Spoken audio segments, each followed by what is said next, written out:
Сәлем достар, сіздермен бірге кино айтушы. Мен бүгін сіздерге 2004 жылы шыққан боевик ғылыми фантастикалық жанрындағы Blade Троица атты фильмінің қысқаша сюжетін айтып беретін боламын. Бейне басталмас бұрын каналға жазылып лайк басып кетіңізші. Бұл сіздер үшін бірнеше секундтық іс, ал біз үшін үлкен қолдау. Ендеше кеттік.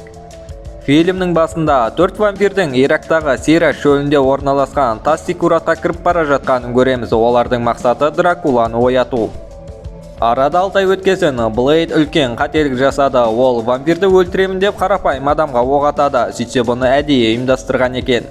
Блейдті вампирді аулау бизнесінен шығару мақсатында Блейд вампирге қарсы пайдаланатын қаруымен оқ атады. Алайда әлгі вампир күлге айналып кетпеді.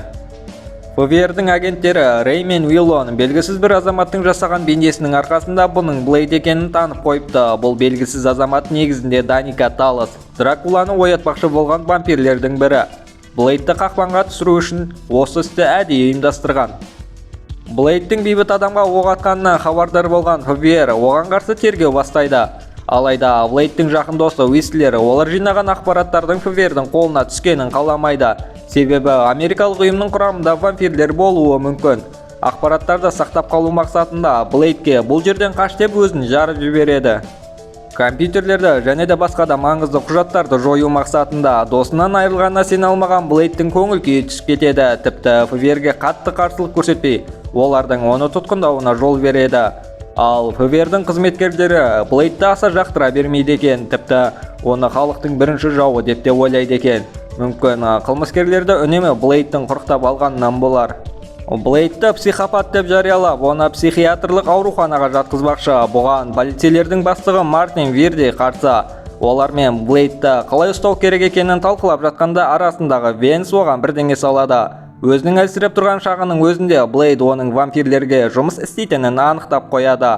Алайда өзінің жағдайына байланысты оған дәрмен көрсете алмауда. Біраз уақыттан кейін Даника бастаған бірнеше вампирлер өздерін аудармашыларымыз деп Блейд отырған бөлмеге кіреді. Даника өзінің вампир екенін жасырмайды, оны мазақ қыла бастайды. Саған енді көмектесетін ешкім жоқ деп оның үстінен күле бастайды. Алайда олар өздерін қатты бағалап жіберген секілді. Олар Блейдтің артынан аңдып жүргенде қалада вампирлерге қарсы тұратын бірнеше адамдар пайда болыпты.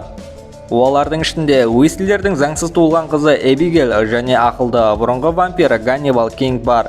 Олар дәл уақытында келіп вампирлерге қарсы лайықты тойтарыс бере алды. Олар бір-бірімен арпалысып жатқанда Блейд өзіне ингалятор арқылы іріткі құяды. Өз күшін қайта қалпына келтіріп алдындағы вампирлердің барлығын жайпай бастайды. Олар ғимараттан шыққан кезде өздерінің полицейлердің қоршап алғанын түсінеді. Осы кезде ескі фургонмен біреу пайда болады. Эбигейл мен Кинг оған секіріп мінеді. Блейд те олармен бірге. Олар осылай Эбигейл мен Кингтің панасына келеді. Сөйтсе онда бұл екеуінен бөлек тағы бір команда бар екен. Оның ішінде фургонның жүргізушісі Декс, қарулардың дизайнері Хеджес, соқыр ғалым Сомерфилд және оның кішкентай қызы Зой. Олардың ішінде вампирлерге қарсы жаңа әркіні ойлап тапқан соқыр ғалымның болуына қарамастан олар Блейдті қатты таңғалдыра қойған жоқ. Олар Блейдке вампирлердің әрекетімен Дракуланың оянғанын хабарлайды. Алайда олардың онымен не істегісі келетінін білмейді, бірақ өздеріне оларға қарсы тұру үшін жаңа қарудың қажет екенін біледі.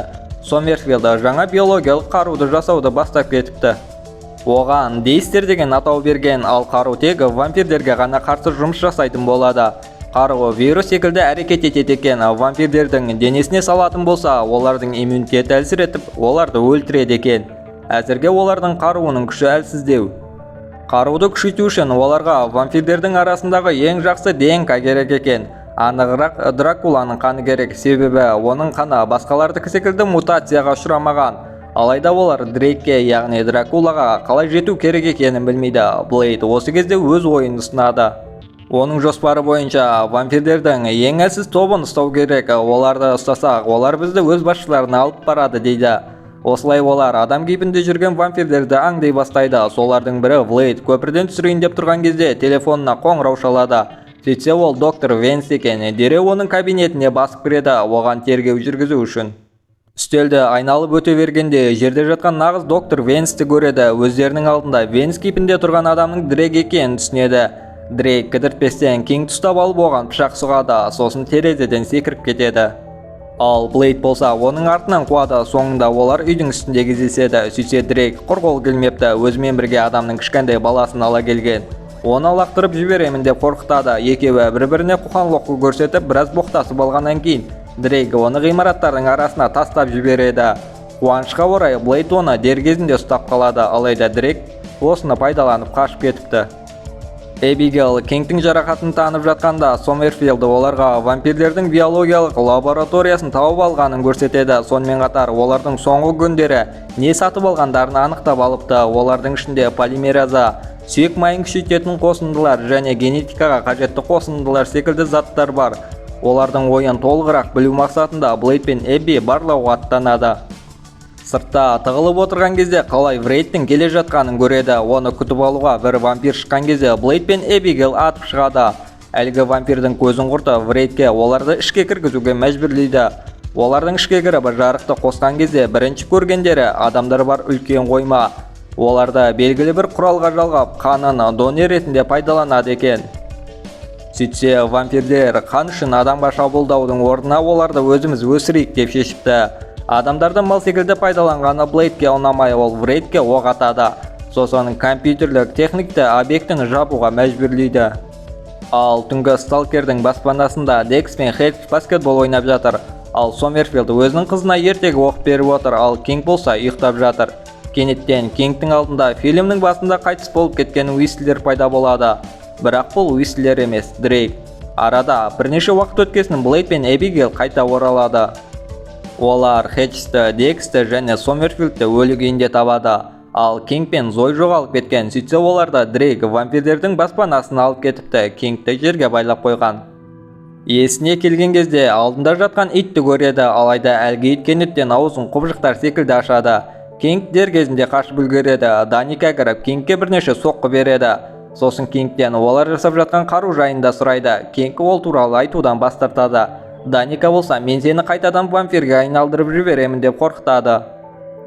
Есік ашылып, Зой мен Дрейк кіреді. Даника Кингтің құлағына, мен сені вампирге айналдырып, мына кішкентай қызды қалай жейтініне куә боламын деп сыбырлайды.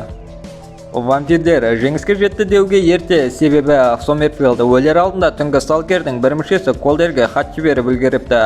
Сөйтсе Сомерфилд өзі ойластырып жүрген вирус ретіндегі Дейстер қаруын жасап үлгеріпті. Оны Дрейкке салу керек екенін айтады. Сол кезде вирус оның қанымен араласып, сол аймақтағы вампирлердің бәрін өлтіретін болады. Алайда Колдер Сомерфилдың осының салдарынан Блейдтің де өлетін не тірі қалатын білмейтінін айтады. Осылай Колдер Дейстер вирусы бар снаряд жасайды, ал Эбигейл болса оны өзінің садағына байлап қояды. Олар Кингтің тұрған жерін оның денесіне орнатылған чип арқылы тауып алады. Олар вампирлер тұрған бөлмедегі желдеткішке вампирлерге қарсы у себеді. Осының салдарынан олардың демалуы қиындай бастайды. Блейд секіріп түсіп олармен арпалыса кетеді. Эбигейл кіріп Кингті босатып алады. Осылай өзінің наушнигін тағып алып, үшеуі вампирлерге қарсы шайқасты бастайды. Кинг болса вампирлердің бірі Яркамен жұдырықтасуда. Соңында оны Дрейкпен қоса өлтіріп тастайды. Ал Блейдпен арпалысудан шаршаған Дрейк қожыққа айналып кетеді. Дрейк Блейдті вампирге айналдырайын деп жатқанда Эбигейл пайда болып оған вирус бар Редкіні атады.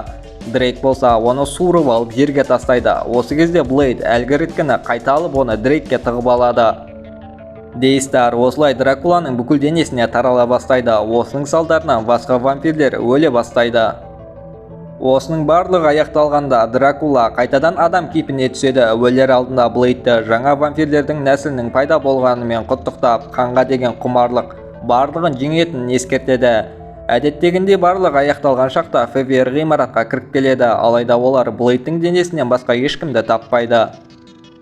Оны ауруханаға апарып денесін кесейін деп жатқанда Блейдтің денесі Дрейкке айналып кетеді. Сөйтсе бұл Дрейктің оған қалдырып кеткен сыйлық екен. Ол Блейдтің вампирлердің жаңа нәсілінің ең жақсы үміті екеніне сенімді екен. Фильмнің соңында Кинг ары қарайғы оқиғаны баяндап береді. Ол Блейдтің вирустың салдарынан өлмегенін, себебі Блейдтің жартылай адамдық жүрегі соғуын тоқтатпағанын, тек жай ғана соға бастағанын айтады. Осының салдарынан оның денесі коматоздық жағдайға түсіп қалған. Бірнеше ай өткесін Блейд қайта оянып өзінің вампирлерге қарсы соғысын қайта бастайды. Егер осындай видеоларды жиі көргіңіз келсе, каналға жазылып лайк басуды ұмытпаңыз. Қоңыраушаны қосып қойыңыз, бұл сіздердің бізге көрсеткен қолдауларыңыз. Сіздермен бірге болған кино айтушы.